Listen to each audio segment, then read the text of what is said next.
Hello বন্ধুরা, দেখো মামা এখন ঘরে পড়ছে। ওই যে মামা বইয়া রইছে, সফিও বইয়া রইছে, আমগো ভাইগুলিও দাঁড়া রইছে, আমগো বোনেরা ড্রয়িং করতেছে। দেখো ওরা খুব মস্তি করতেছে এখানে আয়া।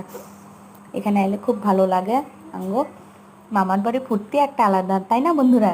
আর দেখো ভাই আমার মোবাইল দেখায়, কি দেখাইবো জানি। ও মোবাইল দিয়ে দাঁড়াইছে, ও মোবাইল দিয়ে দাঁড়াইছে। ওই দেখো বন্ধুরা, তারা ড্রয়িং করতেছে, রং করতেছে। ওই যে আঙ্গো মামি বইয়া গল্প করতেছে, লজ্জাও করতেছে। আঙ্গো মা আর মেয়েটা শুয়ে দিচ্ছে। ওগো শরীরটা ভালো লাগতেছে না। দেখো বন্ধুরা ভাত বানাইতেছে মামিয়ে। এই যে পাকঘরটা দেখলা। সফি দেখো কি সুন্দর খেলাধুলা করতেছে। আমার ভিডিওগুলি ভালো লাগলে লাইক অ্যান্ড সাবস্ক্রাইব করে দিবা প্লিজ বন্ধুরা। ওই যে মামিও গল্প করতে আসছে, দেখো বন্ধুরা। মামি লজ্জা চলে গেছেই গা, ও দাঁড়া দিছে সামনে। সব আমি ব্লগ করতেছি দেখে গেছে গা মামি লজ্জায়। বাই বন্ধুরা।